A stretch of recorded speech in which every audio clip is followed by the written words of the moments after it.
Boa tarde, então. Sejam bem-vindos. Gláucia, Jaqueline, Ana Júlia, Daphne, Márcia. Vamos dar início hoje à nossa terceira aula, né, de planejamento agropecuário, onde a gente vai falar um pouquinho sobre métodos e sistemas de planejamento. Essa aula de hoje é uma das que tem mais relação com aquela atividade proposta, tá? E eu acredito que, né, algumas perguntas ao final, caso tenha, vai ajudar a esclarecer aí a atividade, beleza? Mas nada que seja algo inacessível, com muita dificuldade para vocês fazerem. A dificuldade maior talvez vai ser organizar o grupo e encontrar o local ou a empresa certinho para fazer, tá? Bom, a gente veio falando nas aulas anteriores, né, sobre planejamento, o conceito de planejamento, que é para que você crie cenários possíveis, né, do que pode ou não acontecer, como agir em determinadas situações, né?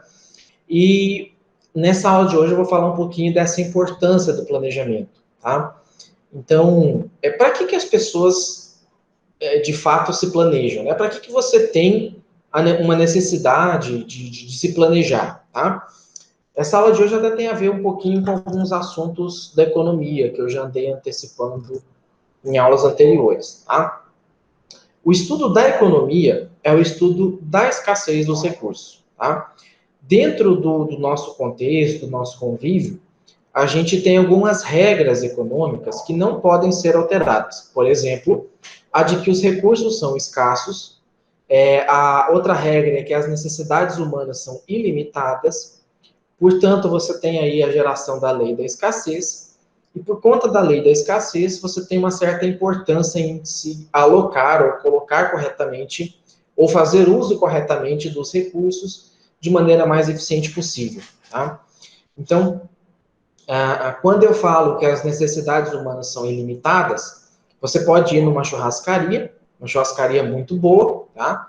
Você vai sair de lá cheio, né, satisfeito, não vou falar outro termo, que você sai cheio, empanturrado com a barriga desse tamanho, e você não aguenta mais ver carne na sua frente, né? Passou 1 hora, 2 horas, você já está com fome ali, já quer um docinho, né? Final da tarde, você já está com fome de novo, querendo jantar, porque as suas necessidades são ilimitadas. Você pode ficar satisfeito por um momento, porém, em pouco tempo, 3, 4, 5 horas, você já está insatisfeito de novo, tá? E os recursos são escassos, né? Para você comer uma carne na churrascaria, alguém tem que ter criado esse gado. Alguém tem que ter uma terra para criar, alguém tem que ter pasto ou ração para fornecer para esse gado, tá? Então, aquele exemplo que eu passei na aula passada, que eu expliquei na aula passada sobre o plantio do arroz, se aplica a demais itens ou insumos do nosso cotidiano, do dia a dia, né? O gado ainda é relativamente mais fácil. Estou com fome, eu vou lá, mato a vaca, mato um boi e como, né? Né? Não é bem simples assim também, né? Demora um pouco e tal. Também não vou na esquina da minha casa matar uma vaca para poder comer. Então, existe um certo planejamento para atender às necessidades humanas, e por conta dos recursos serem escassos, eu tenho que direcionar. Por exemplo, com a cana-de-açúcar, ou eu produzo etanol, ou eu produzo açúcar, tá? Não é um subproduto, ali você não trabalha com subprodutos, tá? Então, da mesma maneira, parte do que, por exemplo, você tem a carne ficando cara, alguns insumos agrícolas ficando caro, é por conta daquela usina de etanol lá em Sinop que está consumindo uma grande quantidade de milho. Ainda que os produtores rurais de Mato Grosso ampliaram a produção de milho, a gente não consegue, às vezes, ver o efeito prático. Você consegue sentir que a ração animal subiu em razão da falta, às vezes, de milho no mercado que foi direcionado para o etanol. Porém, você não consegue sentir a redução do etanol, porque o etanol é vinculado meio que à gasolina, né? Então, como o preço da gasolina aumentou, muita gente procura o etanol e com isso há um desequilíbrio entre oferta e demanda, tá? Então, a ideia do planejamento é que você estude esses itens para que você possa fazer uma programação mais coerente, mais adequada, tá? E o que é um sistema de planejamento, tá? Philip Kotler, tá? É um dos estudiosos aí da área de planejamento estratégico, ele diz que um sistema de planejamento ele se fundamenta em princípios que visam determinados objetivos de longo prazo, né? Que você tenta enxergar alguns objetivos a serem alcançados daqui 2 anos, 4 anos, 5 anos, 10 anos, e quando você almeja esse objetivo lá na frente, você tenta prever alguns problemas que possam acontecer durante esse caminho, tá? E aí você usa da estratégia para ir driblando esses obstáculos, esses caminhos que porventura vão acontecer, tá? É isso que o Philip Kotler, diz para a gente com a fala dele, tá? Ele também diz que o sistema de planejamento é um conjunto de algumas decisões e ações estratégicas que determinam o desempenho da entidade, né? Então, eu trato a entidade como empresa, fazenda, indústria, enfim, tá? Tem como foco principal a definição dos objetivos de longo e médio prazo da organização e a maneira, a forma de alcançá-los, tá? Então, quando eu também mencionei em aulas anteriores que o planejamento se aplica à nossa vida pessoal, nossa vida financeira, nossa vida profissional, nossa vida acadêmica e estudantil, é nesse sentido. A partir do momento que você tem um objetivo a alcançar, um objetivo futuro a alcançar, você precisa do planejamento para que isso aconteça da melhor maneira possível. Professor, mas tem empresa que não faz planejamento e vai muito bem. É possível isso acontecer. Porém, ela está indo bem, às vezes, por sorte. Porque tem outras piores, não porque ela é melhor, tá? É porque, às vezes, tem outras tão ruim, que ela acaba sobrevivendo, não porque ela é boa, mas porque as outras são ruins, tá? Dentro do planejamento, a gente tem uma divisão em 3 níveis, tá? O nível vou começar de baixo para cima, tá? O nível operacional é um planejamento do dia a dia, que relaciona-se a objetivos, tarefas, das atividades do dia a dia. Se você tem um sítio, uma fazenda, provavelmente no dia anterior, você já sabe o que você tem de atividade, tarefa para fazer no dia a dia, né? Retirar o leite, né, fazendo a ordenha da vaca, fazer uma determinada roça em um local, plantar alguma coisa, colher alguma coisa, arrumar alguma coisa, né, em fazenda, quando começa a clarear, né, enquanto tem luz do sol, tem atividade ali para fazer, né? Então, isso seria as atividades de nível operacional. Você tem um dia a dia, as rotinas, e são as tarefas que são executadas ali de maneira cotidiana, tá? Isso é um planejamento operacional. Eu vou operacionalizar o meu dia a dia, tá? Já o planejamento tático, ele se relaciona com objetivos de curto prazo, com algumas estratégias e ações que geralmente afetam somente algumas partes da empresa. Então, se eu tenho uma manutenção de trator, eu sei que meu trator está capenga, está sem freio, estou freando ele com a lâmina, né? Eu preciso uma hora, isso até pode funcionar por um tempo, mas mais cedo ou mais tarde eu vou ter que fazer a manutenção desse trator, porque senão isso vai me dar problema, tá? Eu posso atropelar alguém, pode sair fora de controle, machucar alguém, estragar alguma coisa. Então, meu planejamento tático vai me dizer qual é o período do mês ali, qual é a época que eu devo fazer a manutenção desse trator, sem atrapalhar tantas atividades. Ainda no meu planejamento tático, eu posso definir quem vai ficar responsável por arrumar o trator, quem vai ficar responsável por buscar, por exemplo, as peças na cidade, se vai ser a mesma pessoa que vai arrumar. E também qual é o prazo que eu vou fazer isso, quanto tempo eu tenho que levar para arrumar esse trator, tá? E já no meu planejamento estratégico, ele vai se relacionar com alguns objetivos de longo prazo e com as estratégias e ações que eu preciso fazer para alcançá-lo. Então, afetando a empresa como um todo. Então, às vezes meu trator estragou e eu tenho a opção, por exemplo, de tentar gastar dinheiro, ir na cidade, comprar a peça, arrumar esse trator, ou eu tenho a opção ali de tentar ver com o meu vizinho se ele não me arrenda o trator dele por um dia e eu pago ele esse um dia, né, 8 horas máquina, 10 horas máquinas aí de trator, né? É uma escolha estratégica. Eu posso tentar não gastar o dinheiro com o meu vizinho alugando a máquina dele, consertar minha máquina, né? Porém, pode ser que a peça que eu compro, eu conserte a máquina, daqui a pouco ela estraga de novo e eu fico na mão. Então, o planejamento estratégico, ele trabalha em nível de alta administração, é o topo da gestão, digamos assim, e ele é onde toma as decisões mais difíceis, são as decisões mais complicadas, que não são qualquer pessoa, não é qualquer pessoa que vai poder fazer a tomada de decisão, tá? Então, para isso, você tem que analisar os pontos positivos, os pontos negativos, as forças e fraquezas e ameaças e oportunidades que eu vou explicar já já, tá? Então, geralmente a gente desenha os níveis de planejamento como uma pirâmide. Se vocês fizerem uma busca complementar no Google e colocar lá níveis de planejamento, vocês vão achar muito provavelmente o desenho de uma pirâmide, em que você vai ter essa divisão, né, de baixo para cima, operacional, tático e estratégico. Né? Então, o operacional tem a ver com supervisores, né, visão por tarefa, foco no curto prazo. O modelo tático, o nível tático, melhor dizendo, tem a ver com os gerentes, um foco no médio prazo, definição das principais ações por setor, por departamento. E o estratégico, ele tem a ver aqui com uma visão de longo prazo, focada no objetivo geral, entre outros pontos. Tá? Segundo o Valentim, que é um outro, Pedro Valentim, que é outro autor também que estuda essa área, né? Por que é importante você planejar? Né? Porque você pode, segundo esse autor, né, que é o consenso dentro da gestão, você pode trazer para o momento atual, o momento de agora, algumas decisões que podem acontecer lá na frente, tá?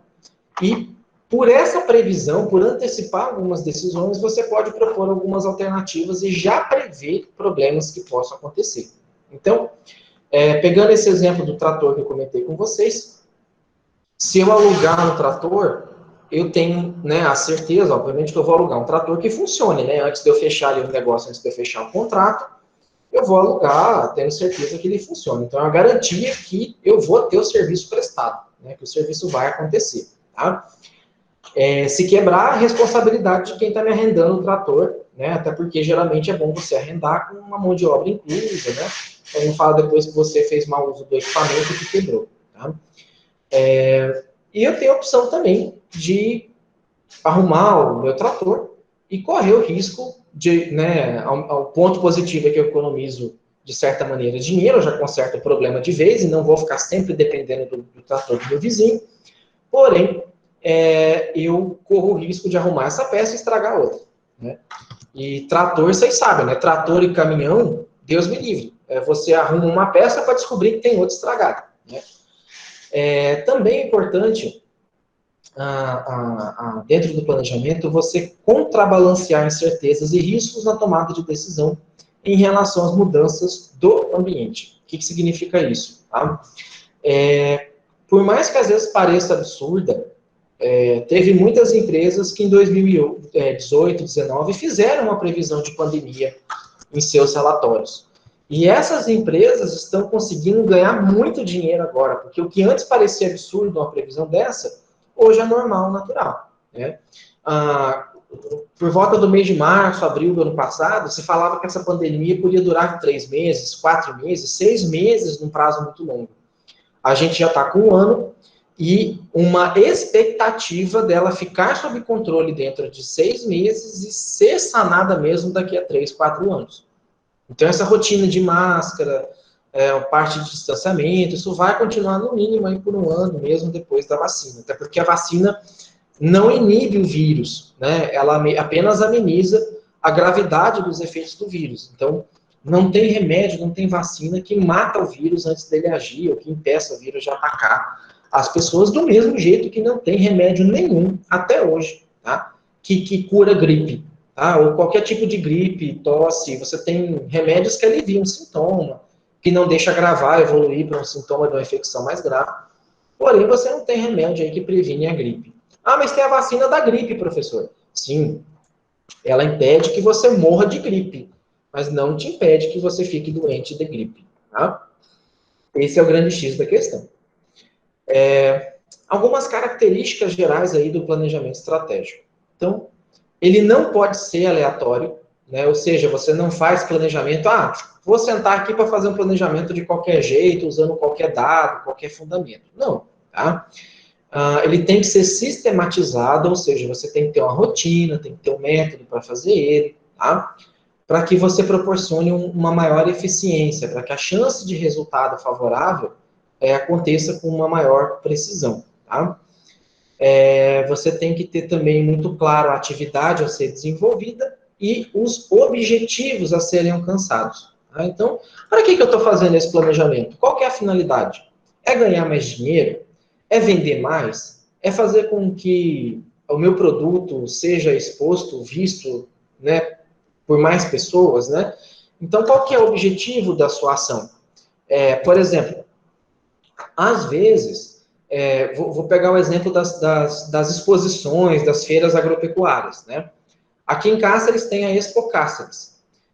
Aqui em Cáceres, geralmente a Expo Cáceres não é tão lucrativa assim. Talvez em Vila Rica, em alguns outros municípios que você tem uma agricultura muito forte, ela seja mais rica. Mas a pecuária, ela não é assim, ela dá dinheiro e tudo, mas a impressão que eu tenho, tá, é uma visão minha particular, isso não é científico, tá, é uma visão minha pessoal, é que às vezes a pecuária, ela patina muito, você tem gastos que são muito imprevisíveis, né, e esses gastos acontecem ao longo de um ano.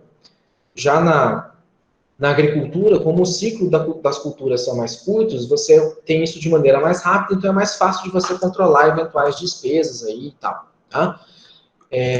Então, nessas feiras agropecuárias, eu posso ir lá, né? Se o meu objetivo é vender um trator, vender produto dentro da feira agropecuária, eu vou traçar um rumo objetivo. Se meu objetivo é expor a minha marca, né? Eu estou entrando com a marca nova, quero mostrar que eu sou um revendedor aí de semente, de produto agropecuário de uma marca nova, eu posso ter outro objetivo, fazer um preço mais barato, né, para que tenha um alcance maior, e, enfim, dar amostra grátis, entre outras coisas. Tá? Não sei se todos vocês lembram também no semestre passado, que eu comentei um caso de uma empresa aqui de Cáceres, que ela queria aumentar as vendas, o que ela me pediu é que ela queria aumentar as vendas dela. Porém, que ela tinha a sensação de que ela estava vendendo, mas estava patinando, ela não saía do lugar. O que eu constatei com uma consultoria é que essa empresa ela estava vendendo o suficiente, porém ela estava tendo lucro em um lugar e prejuízo no outro. E o prejuízo de um estava se anulando com o lucro de outro. Tá? Então, o que ela precisava não era aumentar as vendas, muito pelo contrário, se ela aumentasse as vendas para fora, né, de maneira externa, como ela queria, isso ia aumentar o prejuízo dela muito mais. Então, o que ela precisava era de uma reorganização dos custos para que isso sim balizasse as vendas. Inclusive, se ela deixasse de vender para fora, ela teria uma diminuição de receita, porém aumentaria o lucro dela com uma possível redução de custo. Tá? Outra característica também do planejamento é que ele é constituído por um conjunto de etapas, que a gente chama de fase ou subprocesso, pelas quais se realizam as operações. Tá? Então, você tem, dentro de um objetivo geral, um caminho alcançado, você tem etapas que você precisa alcançar. Tá? Então, pensem em vocês que vocês querem subir um determinado degrau de uma escada, né, em que o objetivo final é chegar no topo da escada. Né? Porém, você tem alguns degraus para serem superados. E esses degraus são as fases ou subprocessos. Tá? E também outra característica geral do planejamento estratégico é que ele apresenta algumas relações de interdependência entre as partes, entre os setores. Ou seja, de nada adianta eu fazer uma campanha de marketing para vender um determinado produto, tá? Para vender, estou procurando um produto aqui que pode ser vendido. Vou pegar aqui essa caixinha de som. De nada adianta eu fazer um bom marketing para vender essa caixinha de som aqui, se o meu setor produtivo não der conta de atender os pedidos. Ou se eu não tiver financeiro para comprar os materiais para fabricar essa caixinha, né? O fornecedor vai querer 30 dias para eu pagar ele e eu estou dando 30, 40 dias de prazo para o meu cliente. Eu preciso ter um caixa para isso. Tá? Então, os setores dentro da organização precisam conversar. Tá? Não adianta eu fazer, cada um faz seu papel, porque isso não funciona, isso não dá certo. Tá? E por conta disso, o planejamento estratégico ele tem algumas etapas, né, que podem ser seguidas, na verdade, que devem ser seguidas. Tá? A primeira dela é o referencial estratégico. O que significa o referencial estratégico? ele vai representar o estágio inicial do planejamento da organização. E vai envolver algumas fases importantes, como, por exemplo, conhecimento da realidade, diagnóstico e prognóstico. Qual que é a diferença? Tá? O conhecimento da realidade consiste em pesquisar e identificar os principais fatores que afetam uma situação. Tá? E, com base nesse conhecimento, propor a transformação da situação. A atividade que eu passei para vocês, que é em grupo, se eu tivesse passado ela, por exemplo, individual, vocês teriam muita dificuldade para fazer. Porém, em grupo, tá, a tendência é que isso não aconteça, porque você vai ter alguém do grupo que vai apontar uma empresa, né, uma fazenda a ser estudada, e ele vai passar um conhecimento da realidade. Ele vai contar toda a historinha, todo o contexto, como que surgiu, de onde que veio, para onde quer ir, tá? Então, isso é conhecer a realidade. Como que está o cenário, por exemplo, da pecuária leiteira, como que está o cenário da pecuária de corte, como que está o cenário da agricultura, tá? Então, isso é o conhecimento da realidade, tá? A tendência a crescer, a tendência a diminuir, tá? O diagnóstico, ele é uma fotografia da realidade, ou seja, você traça um marco ali durante um dia, uma semana, não mais que 10 dias ali, tá? Em que você vai fazer uma fotografia, ou seja, após o conhecimento dessa realidade, né, você vai fazer uma análise da situação para se saber o que o diagnóstico atual está revelando da realidade atual. Como assim, professor? Tá? O que você está enxergando hoje que está acontecendo, mas que não deveria estar acontecendo? Tá? Esse é o diagnóstico. Poxa, eu tenho uma fazenda que eu crio gado leiteiro, o gado está produzindo leite bem e tal, não tem problema quanto à produção, porém não estou conseguindo escoar a produção. Né? É um problema. Né? Eu tenho leite, o leite está ali no meu resfriador, só que eu não tenho para onde mandar esse leite. Né? Então, esse é um diagnóstico. Qual que é o prognóstico? É um cenário futuro que você vai desenhar a partir da interpretação das informações do contexto atual e também da análise das oportunidades e ameaças que possam ocorrer no futuro. Bom, eu estou com leite parado aqui no meu resfriador, esse leite, se eu não der jeito nele, ele pode perder. Né? Eu vou ter um custo muito elevado com o resfriador para manter resfriando esse leite. Pode ser que eu perca ele, né? Pode ser que a ponte não se arrume, pode ser que às vezes o preço do leite não suba e eu possa ter problema com isso daí. Né? Então, o meu prognóstico vai me dizer que eu tenho um problema a ser sanado. De que maneira que eu resolvo isso? Tá? Posso, talvez, trabalhar com esse leite e vender ele em queijo, né? Talvez como leite in natura eu não consigo vender. Mas como queijo, requeijão, manteiga, né? O subproduto do leite ali, pode ser que eu consiga vender. Tá? Pode ser que eu não quero trabalhar com subproduto, eu quero segurar ele no resfriador e esperar mais uma semana para ver. Beleza, é um caminho. Né? Você vai ter pontos positivos e negativos. É isso que o prognóstico vai trabalhar. Em cima disso, né, você vai tomar a decisão.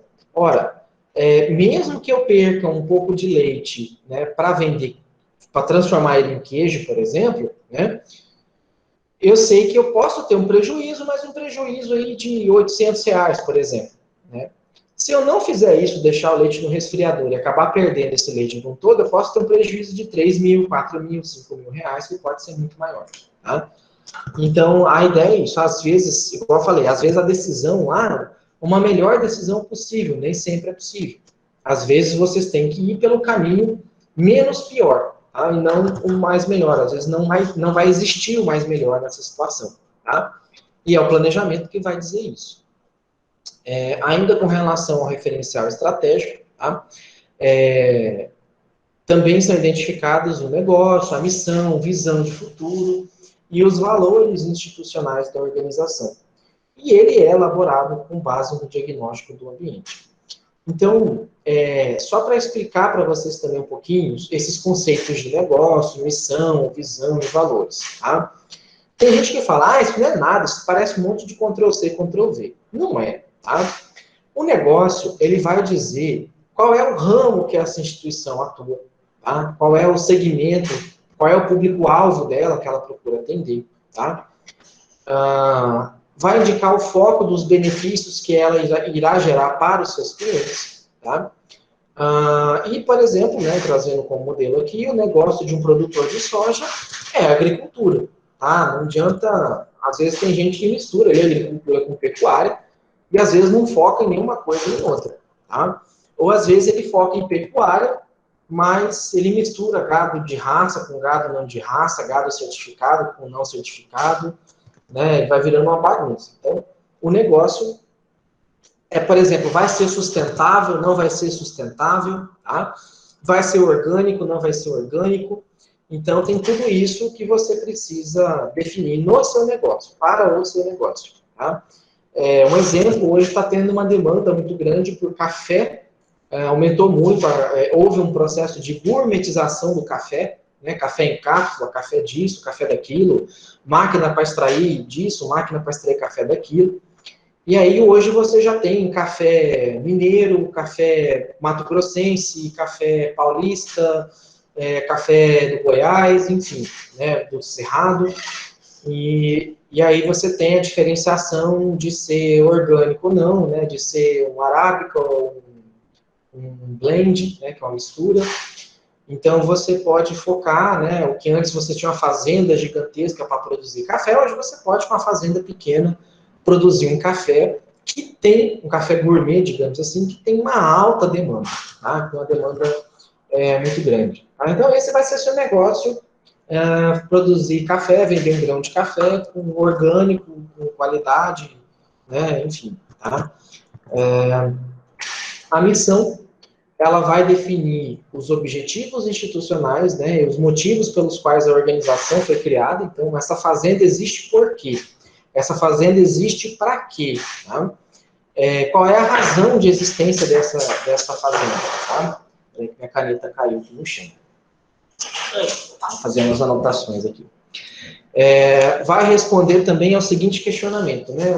O que a empresa faz, o que a organização faz, por que ela faz isso e para quem ela faz? Qual que é o impacto dela existindo ali naquela região, naquela localização?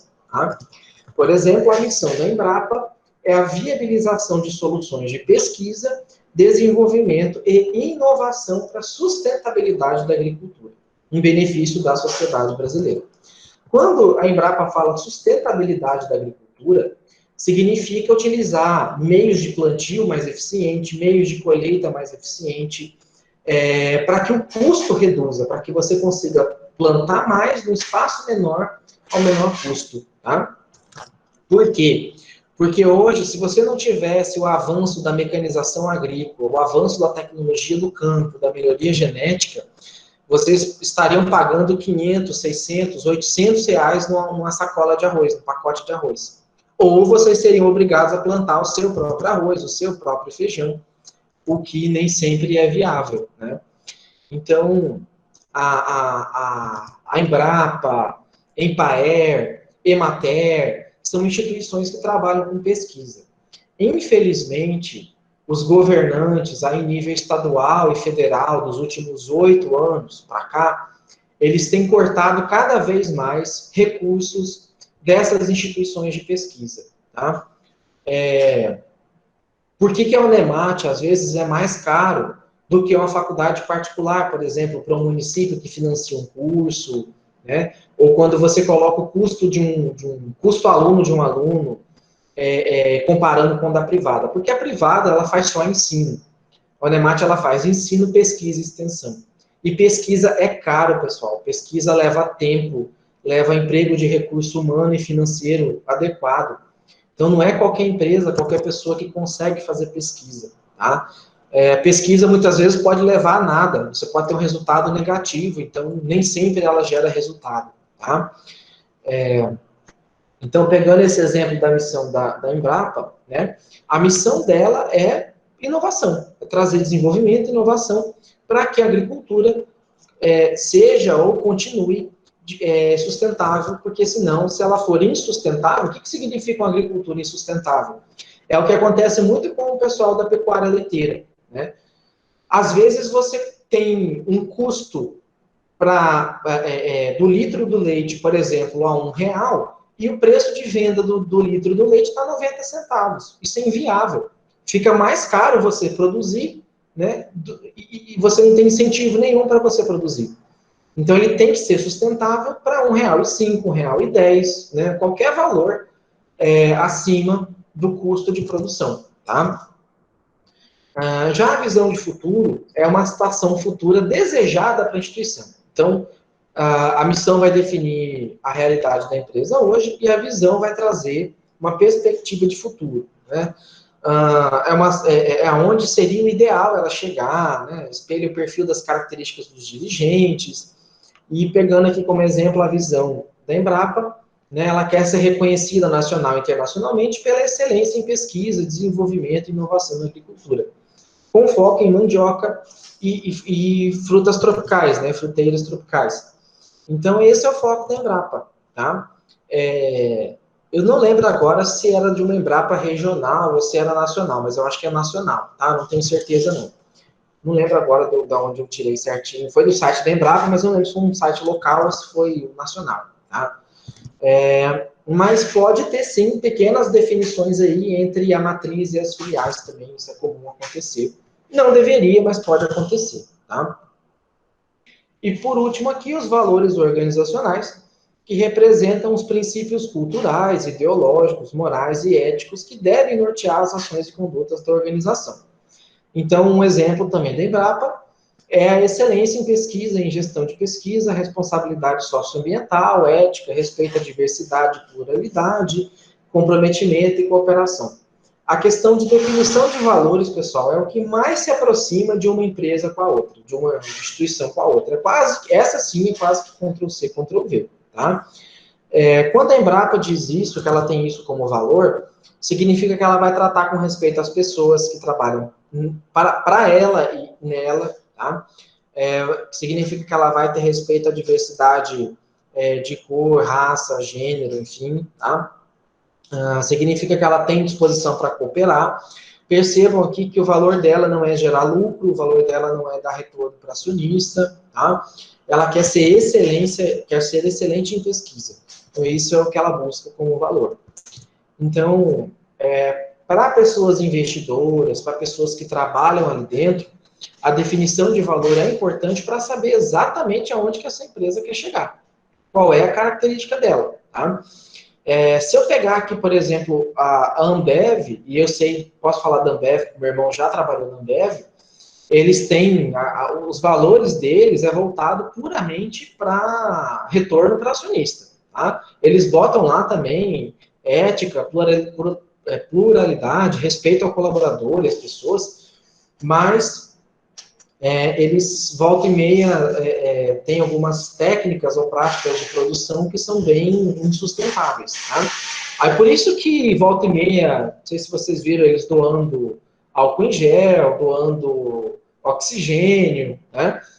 Um pouco para tampar parte da imagem, parte de algumas ações aí que eles recebem, por justamente não respeitar totalmente os valores deles, tá? Sem falar que parte do que eles doam é descontado de impostos, então ele não doa porque é bonzinho, tá?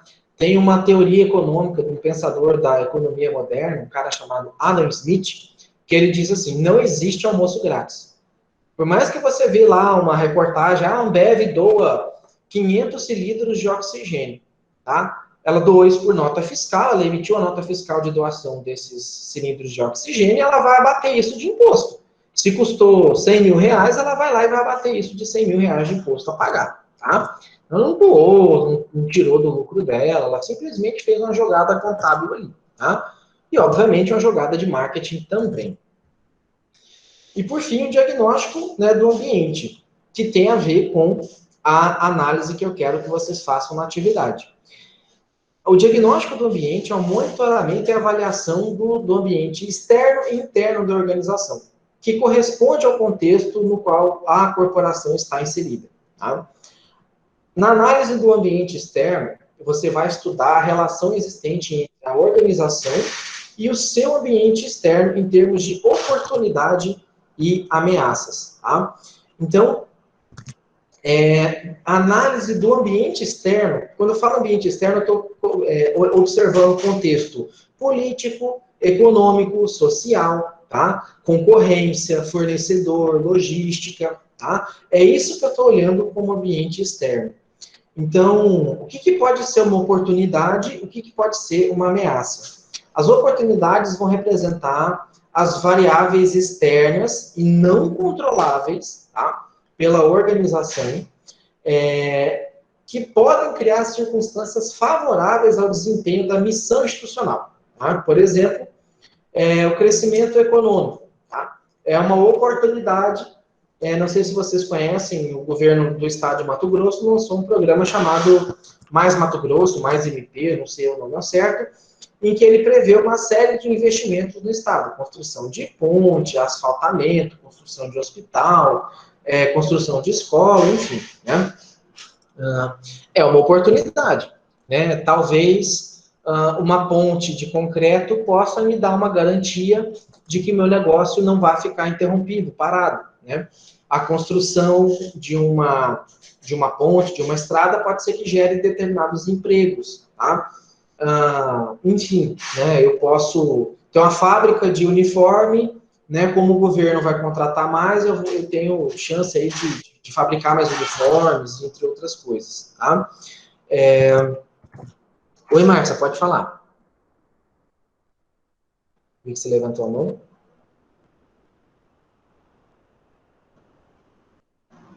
Ah, tá. Beleza, tranquilo, tá? Então, as oportunidades são isso. É uma variável não controlável. Eu não sei. Por exemplo, apesar de ser uma oportunidade, eu não sei o quanto esse programa mais MT, de fato, vai trazer crescimento econômico ou não. Porque pode ser que, às vezes, o governo contrate empresas de fora do estado e aí acabe virando concorrente meu. Essa oportunidade talvez pode se tornar uma ameaça. Por quê? Porque é uma variável não controlável, tá? E as ameaças é justamente isso, né? É uma variável externa, também não controlável, só que ela pode criar circunstâncias desfavoráveis ao desempenho da missão institucional, tá? Então, eu vou pegar um outro exemplo aqui. Não sei se vocês lembram da greve dos caminhoneiros, eu acho que foi em 2018, né? 2018, você tinha a greve dos caminhoneiros, que reivindicava questão de uma tabela de frete mínimo, preço de combustível, entre outras coisas. Tá? Boa parte dos caminhoneiros, para não falar aí aproximadamente uns 90%, 80%, 90% dos caminhoneiros votaram no Bolsonaro. Tá? Aqui eu peço uma licença de vocês, eu não costumo discutir política, porém esse é um fator, um exemplo que eu posso dar para vocês de como que às vezes uma oportunidade pode se transformar em uma ameaça. Tá? E boa parte aí desses caminhoneiros acabaram votando no Bolsonaro, que tem como plano de governo o crescimento da malha ferroviária, né? Ou seja, às vezes o motorista votou no Bolsonaro achando que ia melhorar alguma coisa no setor de transporte, porém, se o governo cumprir o plano o plano plurianual dele, né? Se cumprir o planejamento que o governo traçou e construir tudo aquilo de ferrovia que ele previu construir, esquece caminhão. Pelo menos frete longo pode esquecer, talvez vai ter um frete mais curto ali, tá? Então, isso é um cenário que talvez uma oportunidade tenha se transformado numa ameaça, né? Como o Célton colocou aqui, né? A proposta de zoneamento ecológico em Mato Grosso. Exatamente.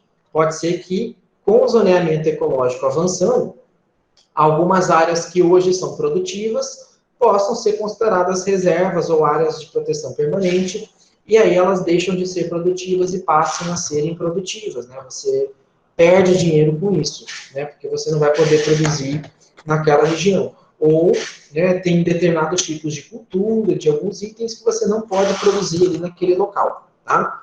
Então, a análise do ambiente externo é essa. Você dá uma olhada no contexto externo, tá? Por exemplo, um dólar alto, tá? Dólar alto geralmente é sinônimo de coisa ruim, tá? Por quê? Porque isso vem desde 1980, quando o Brasil era importador, tá? Dólar alto pro produtor agrícola, em tese, é um sinal bom. Tá? O que o governo fez ano passado?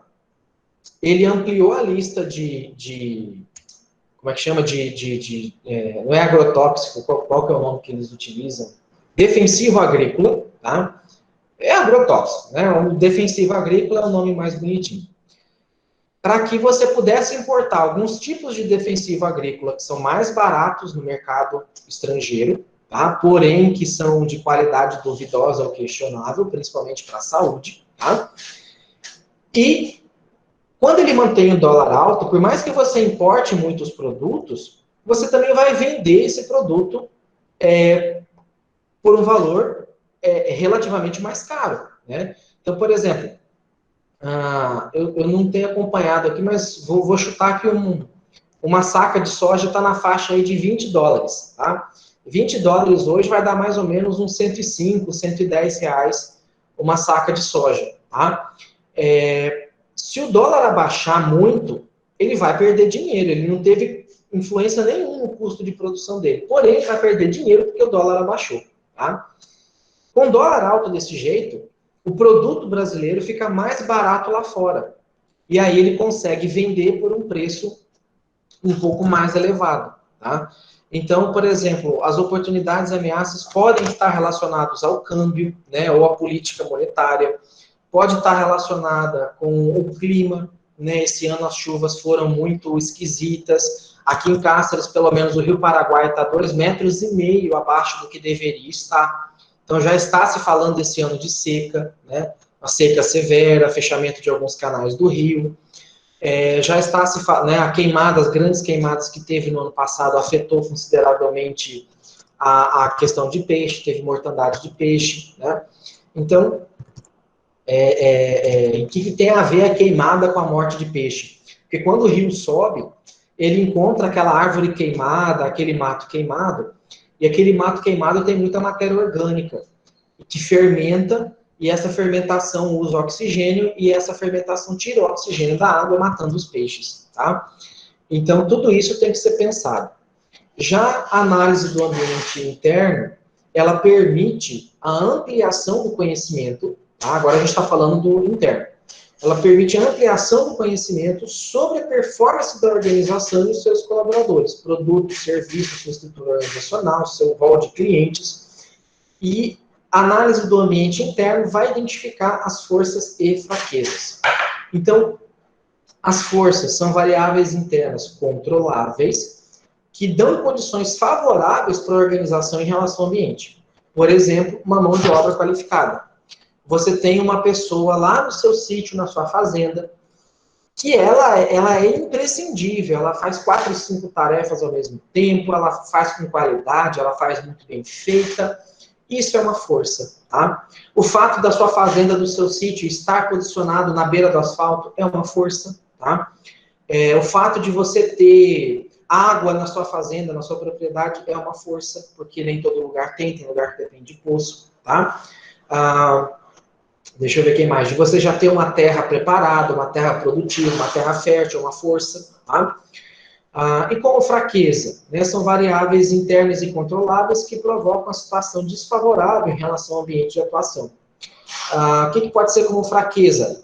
O acesso à sua propriedade, às vezes é ruim, ponte quebra, você tem equipamento, maquinário muito velho, muito antigo, você não tem energia na sua propriedade, né, você tem, deixa eu ver o que mais aqui, a sua mão de obra ela é desqualificada, né, a pessoa não entende, enfim, né, você pode ter, deixa eu ver o que é mais fraqueza, uma fazenda que cria gado, aí você tem muita onça ali na região, você não quer matar onça, isso é uma fraqueza, porque você sabe que você vai perder gado por conta das onças, tá? Então são pontos aí que vocês precisam saber identificar, e esse é o ponto primordial assim, do diagnóstico estratégico, porque é a partir dele que você começa a, de fato, observar o contexto, tá? Então, toda vez que vocês ouvirem falar em método SWOT, ou análise fofa, ou matriz fofa, a gente está falando da mesma coisa. A questão é que a terminologia SWOT é uma terminologia do inglês, que significa Strengths, Weaknesses, Opportunities e triggers, tá? E já a análise fofa é forças, oportunidades, fraquezas e ameaças, tá? Tem uma outra abreviação também, mas não vou falar aqui porque tem a ver com palavrão, tá? E é uma ferramenta, tá? Essa análise fofa, ou matriz SWOT, é uma ferramenta de planejamento estratégico utilizada para isso, para auxiliar as pessoas ou organizações a fazer essa identificação de força, fraqueza, oportunidade, ameaça, relacionando a competição dela com o negócio dela e com o planejamento dela. Então, você faz isso para identificar alguns riscos, né? E com base na identificação desses riscos, você tenta identificar os fatores internos e externos que são favoráveis ou desfavoráveis para alcançar os objetivos. Então, a partir do momento que eu tenho um planejamento com um objetivo definido, eu vou fazer essa análise para ver o que pode dar errado, o que eu tenho de força assim, para me dar gás para continuar, e o que pode dar errado que eu posso prever e tentar corrigir. Os usuários da análise SWOT frequentemente perguntam e respondem algumas questões de maneira a tornar essa ferramenta mais útil e identificar uma certa vantagem competitiva. Tá? O que é a vantagem competitiva? É aquele diferencial. Tá? Toda empresa, todo negócio, ele tem que saber dizer qual é o seu diferencial competitivo. Tá? Por quê? Porque muitas vezes o diferencial competitivo é o que atrai o cliente para a sua empresa, é o que atrai o cliente para a sua organização. Tá? Então, toda vez que eu vou para a região ali de Alto Araguaia, eu sempre trago ali um queijo trancinha, um queijo cabacinha, né? Porque a região de Minas ali, eu gosto muito de queijo, eu gosto bastante de queijo, né? Então, sempre que eu vou para aquele lado, eu trago esses queijos. Às vezes, quando eu vou para o lado ali de Juína, Itaúba, às vezes eu trago ali uma madeira, um trem confeccionado de madeira, às vezes eu acho uns carvão ali barato, né? Enfim. E diferencial competitivo, você pode ter como qualidade do produto, formas de atendimento, formas de pagamento, formas de tratar o cliente ou de lidar com o cliente, um atendimento mais customizado, personalizado, tá? Então, isso é o diferencial competitivo, tá? E a SWOT, ela tem sido descrita como uma ferramenta de tentativa e erro, né? Ou seja, erro-aprendizado do planejamento estratégico. Você elabora ela, aplica, tenta ver o que deu certo, o que deu errado, refaz, aplica de novo, refaz, aplica de novo e por aí vai. Tá? Então, lembra que eu falei para vocês que o planejamento não pode ser nem tão fixo, tão rígido, a ponto de você matar uma borboleta apertada, e nem tão flexível a ponto dela escapar da sua mão. Então, quando você fala de erro-aprendizado, é isso, você testa e vai refazendo até dar certo. Tal como uma receita de um bolo, você vai fazendo, até você criar uma receita sua, que é só sua, porque só você criou, só você sabe fazer. Né? Os objetivos, né, eles pretendem, né, da matriz SWOT, efetuar uma síntese, um resumo da análise interna e externa, né, por isso que na atividade, para você chegar na análise SWOT, que é o objetivo principal, você tem que ter toda a descrição de conceito, você tem que saber tudo sobre aquela organização para você poder escrever as forças, oportunidades, fraquezas e ameaças. Porque senão, como é que você vai descrever? Você não conhece, você não sabe. Por isso que você tem que começar desde o básico, levantando as informações primordiais, até chegar no ponto de diagnóstico. Tá? Para isso, tem que identificar os elementos chaves para a gestão da empresa ou da organização, né? O que implica estabelecer algumas prioridades de atuação. Também visa preparar opções estratégicas, né? Ou seja, alguns riscos a correr ou problemas a resolver. Né? Então, aquilo que eu falei do leite no resfriador, né? Será que eu mantenho ele mais uma semana na expectativa de arrumar a ponte? É um risco que eu estou disposto a correr. Ou eu já trato isso como problema, já vou pensando aqui o que eu vou fazer com esse leite para ele não perder. Vou fazer doce, vou fazer queijo, o que eu vou fazer com ele? Tá? Pamonha, né? Às vezes eu tenho milho sobrando, leite sobrando, vamos fazer uma pamonha aí. Né? E é ele quem faz o diagnóstico da empresa. Tá? Fortalece os pontos positivos, indica quais os pontos que devem ser melhorados, mostra as chances de crescimento, aumentando as oportunidades e deixa em alerta diante dos riscos, né? Então, você apontando que você está fazendo um investimento gigante numa granja, por exemplo, no seu sítio, você tem que ver todo o caminho, desde o caminho de chegar a ração para essa granja até o caminho de levar os franguinhos lá para abate, tá? Então, não é só... Opa, falhou aqui. Tá? Não é só fazer o cálculo, ver como é que dá, como é que cria frango, quanto custa, né? Você tem que pensar em tudo isso. Tá? Nesse slide aqui só tem algum modelo, né, bem parecido com o que vocês têm na planilha da atividade, né, então, fatores internos e externos, positivos e negativos, né, ou forças, fraquezas, ameaças e oportunidades, né, tem alguns exemplos também aqui, tá? Só para esclarecer, ajudar vocês, para vocês entenderem como é que encaixa. Geralmente, o que é algo que é uma força, às vezes acaba sendo o oposto como fraqueza, né? Por exemplo, a mão de obra. A mão de obra pode ser tanto uma força quanto uma fraqueza. Não existe, às vezes, um local certo para encaixar. Se você tem bons funcionários, eles são obedientes, não faltam, não te dão dor de cabeça, isso é uma força.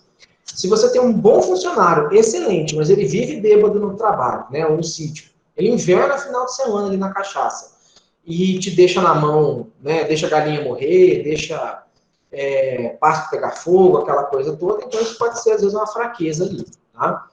Então, tem itens que se encaixam, às vezes, em dois pontos, porque pode, hora, ser força, pode, hora, ser fraqueza, tá?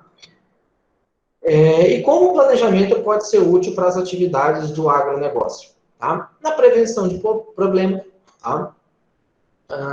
O fato de você saber se as chuvas estão a mais ou a menos do que o ano anterior pode te ajudar na decisão de plantar ou não, pode te ajudar na decisão de colher ou não, pode te ajudar na tomada de decisão. Tá?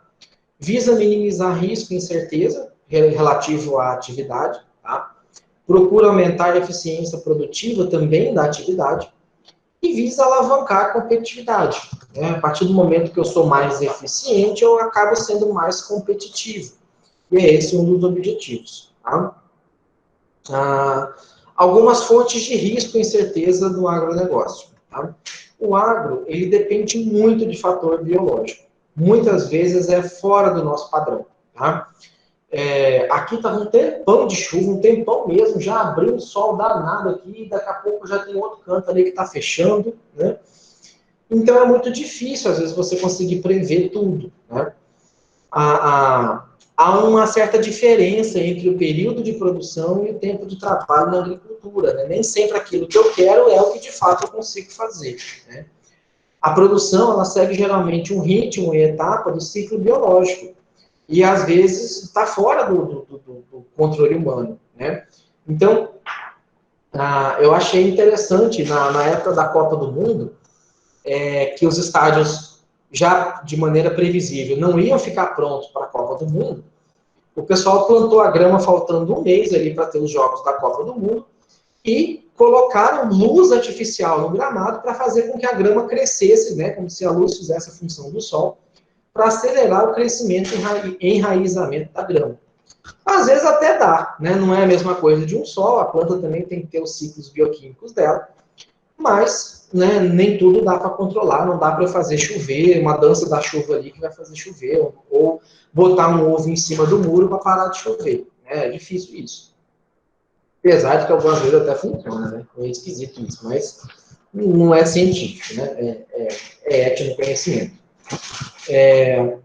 Como resultado também tem-se, né, o tempo de rotação do capital um pouco maior no agronegócio, e na agropecuária, né, muito maior do que na agricultura, né? Eu não tenho como reduzir o tempo de engorda, até tenho, né? Há uma tendência de você engordar o gado muito mais rápido, né? Com ração, com genética, com técnicas aí produtivas e reprodutivas, porém você não vai fazer com que o bezerro nasça hoje e vá para o abate daqui 15 dias. Né? A ciência já avançou muito, mas nem tanto assim. Tá? E também você tem uma produção suscetível a doenças e pragas, né? Então, você já tem a época do vazio sanitário aqui no estado, você tem o calendário de vacinação do INDEA, que é obrigatório seguir, né? Então, são muitos riscos, né? Muitas incertezas aí no agronegócio. Também tem uma forte dependência das condições naturais, né? Como eu já falei, o clima, umidade, temperatura, influenciam diretamente na produção. E o papel da terra como meio de produção. É que no solo é que o processo biológico das plantas se realiza e indiretamente a produção animal ocorre. É uma mercadoria que pode ser apropriada privadamente, permitindo ao seu proprietário o poder de dispor dela em favor ou não do aumento da produção. Então, o papel da terra, ele é significativo, ele é relevante, né? Igual eu falei, às vezes compensa arrendar, às vezes compensa ter a terra, né? Comprar a propriedade. E aí você tem que fazer a conta para ver qual deles compensa. Tá? Como consequência desses fatores, a gente tem um elevado grau de incerteza, né, quanto à variação de preço e da qualidade dos produtos. Então, às vezes, o alface, o tomate vai com o preço lá em cima, porque choveu demais ou choveu de menos. Né? O alface, às vezes, você paga caro no alface feio, né, e porque choveu demais, um excesso de água estragou, né? Você tem a questão da perecibilidade, né? Então, você tem produtos que estragam com muita facilidade. O frete geralmente é um fator que pesa muito nesses produtos, né? No campo. Você tem uma dependência muito grande entre os diferentes elos, né? De um sistema agroindustrial, né? Então, quem compra exige um certo grau de qualidade que nem sempre você consegue atender, né? A Brasil Foods, né, antigamente a Sadia, a Perdigão, quando elas não eram unidas, elas davam a ração, elas davam o treinamento, elas davam as matrizes para o criador, né, para garantir um franguinho ali mais perto, né, um do outro, né, para garantir que os frangos não tivessem diferença de cor, de tamanho, né, tivesse uma maior padronização aí no abate, tá? E também a gente acaba tendo longo período de maturação dos investimentos, né? Muitas vezes o campo ele demora demais a dar esse retorno. Porque a criação de um gado aí leva 1 ano, 2 anos, dependendo. Então você vai colocar o dinheiro hoje, a tendência é você ir perdendo, perdendo, perdendo, até você vender, né, a parte desse rebanho que foi investido. Tá? Então, só relembrando também, a possibilidade, o Lima, né, faz uma citação do Oliveira, né? O Oliveira, na verdade, citou o Lima aqui, quando ele diz que a possibilidade de exposição a riscos na agricultura varia de acordo com as ações estratégicas e percepções de cada produtor, de acordo com as experiências de cada produtor, né? O que pode determinar decisivamente o seu comportamento e sua busca de prevenção contra riscos. Então, se você mantém dados estatísticos de chuva, se você mantém uma análise dos seus vizinhos ali, sobre o que está acontecendo na região, do mercado, né? O que está acontecendo a nível de Brasil, de mundo, de comércio exterior, você consegue ter uma certa previsibilidade para o seu negócio. Né? E o agronegócio, ele tem, né, vários riscos, né? O risco do crédito, de você pegar um dinheiro e não conseguir pagar, o risco da produção ser insuficiente, o risco do preço, você comprar mais caro e vender mais barato, como é o caso do leite que eu comentei, né? Ou do gado agora, que está com preço muito caro, e aí você compra ele com preço muito caro, de repente o preço dele despenca, né? Ou vem uma outra operação carne fraca, igual foi da Polícia Federal, o preço vai cair, né? Risco de alguns contratos, né? Mal feitos, mal redigidos, risco de clima, entre outras questões. Tá? Então, algumas conclusões aí para a gente encaminhar para o encerramento da aula. Né, diante dessa dicotomia, dessa diferença entre o recurso escasso e a necessidade humana ilimitada, a gente tem a necessidade de se planejar, né, para que a gente possa atender a oferta e demanda de maneira equilibrada. Dentre os níveis de planejamento, destaca-se o estratégico, como uma das medidas para a empresa, organização, fazenda, se manter competitiva no mercado. E o que pretende o planejamento estratégico não é adivinhar o futuro, não são adivinhações, tá? Mas construir esse futuro aos poucos, com base numa visão de futuro, evitando ao máximo as surpresas, a fim de usar os recursos de maneira inteligente, racional, e fazer com que as decisões, a tomada de decisões, garanta o sucesso da empresa no seu ambiente, no seu contexto futuro. Tá? Então, eu encerro com duas falas, dois pensamentos, né? Um do John Beckley, que diz que a maioria das pessoas não planeja fracassar, mas fracassa por não planejar. Né? Ninguém planeja o seu fracasso, mas elas acabam fracassando justamente por não planejar, ou por não dar importância devida ao planejamento.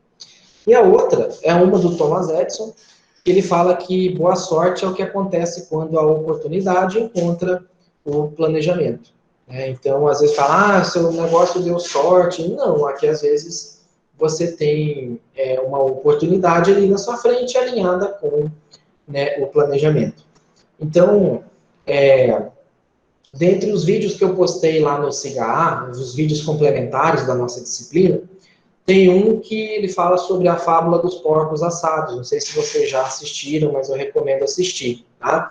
Nesse vídeo, ele é uma metáfora, né, obviamente, que ele explica que a questão do planejamento estratégico ele vem como um aliado, né? Ele deve ser utilizado para simplificar, para tornar as coisas mais objetivas, para tornar as coisas mais eficientes, tá?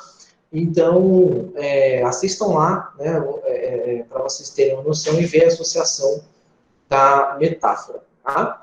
Com isso, eu encerro aqui a parte, né, com 1h02 da nossa aula, vou parar aqui a gravação e fico aqui à disposição para algumas dúvidas, caso tenha aí com relação à atividade ou ao conteúdo da nossa disciplina.